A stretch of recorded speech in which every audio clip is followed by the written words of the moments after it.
حمدا لبارئ الأنام، ثم الصلاة والسلام مناح في دوح حمام على الرسول العربي وآله وصحبه ومن تلا من حزبه سبيله في حبه على ممر الحقب.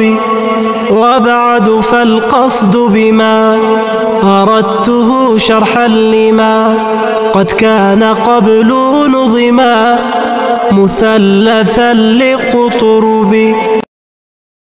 السلام عليكم ورحمة الله وبركاته.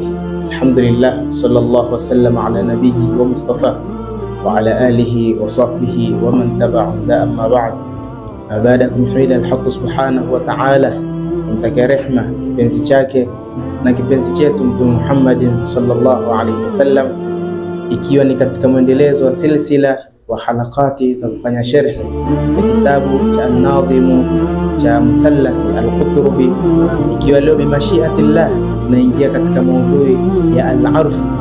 Nayo musannif rahimahullahu ta'ala ameashiria katika abiyati zake akisema, al-arfu rihun tayyibu wal-irfu sabrun yundabu wal-urfu amrun yajibu inda irtikabi adh-dhanabi.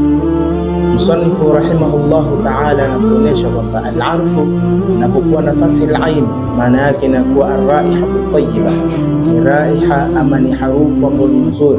Lakini wengine wakasema ni kullu raihati, kila harufu basi inakuwa ina maana ya al-arfu.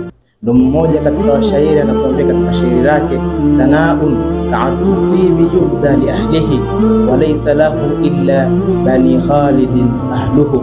Tanau, zile salamu, ta'arfu tibi, kama harufu nzuri, yuhda li ahlihi, wapambazukie ile asubuhi wale watu wake.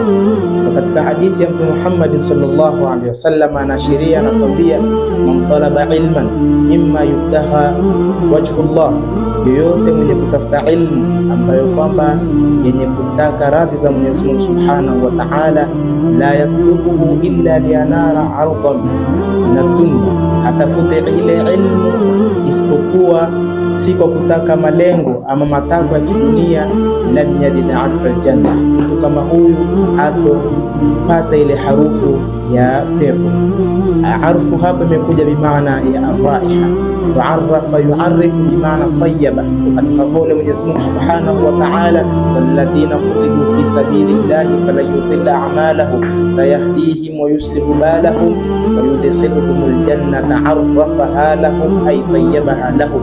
Lakini baadhi ya mufassirin wakasema arrafaha lahum maana wakawa wamejulishwa yale makazi yao. Lakini al-irfu inapokuwa na kasri al-ain, basi maana yake inakuwa ni as-sabr, ni subira.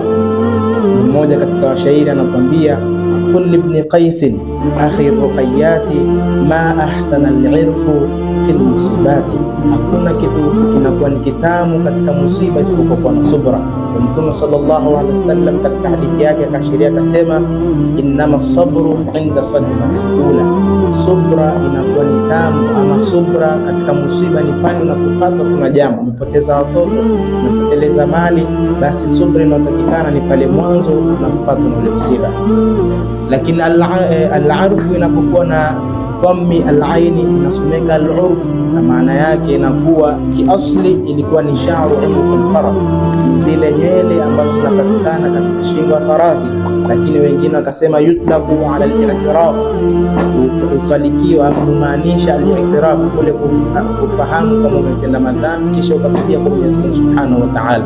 Wa Allah subhanahu wa ta'ala katika al-Qur'an al-Karim akashiria akasema, wa akharuna i'tarafu bidhunubi, na wengine wakafahamu kwamba wametenda madhambi. Lakini al-urfu wengine wakasema yutlaku ala al-ma'ruf, jambo lolote ambalo ni jema.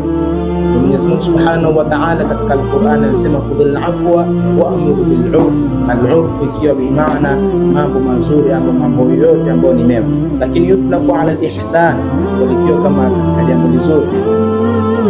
Al-Hutayya katika beti yake ambayo imenakiliwa kwa wino wa dhahabu, anasema man yaf'alu alkhaira la ya'dam jawaziahu la yadhhabu al'urfa baina Allahi wan nas, hakika yoyote mwenye kufanya jambo la ya'dam jawaziahu, basi yale malipo yake hayatopotea, ima ni kwa watu ama ni kwa Mwenyezi Mungu. Mtume sallallahu alaihi wasallam ametuashiria katika hadithi zake nyingi, pale utakapotenda maarufu, utakapotenda mambo mema, basi yale malipo yatabaki kwa watu. Albirru la yabla wa dhanbu la yunsa, kama alivyotuashiria katika hadithi yake sallallahu alaihi wasallam alayhi. Tunamuomba Allah subhanahu wa ta'ala ajalie amali hizi ziwe ni kwa ajili ya waji wake, kupata radhi zake Mwenyezi Mungu subhanahu wa ta'ala. Innahu waliyyu dhalika wal qadiru alayhi. Wassalamun ala man tabi'a al-huda.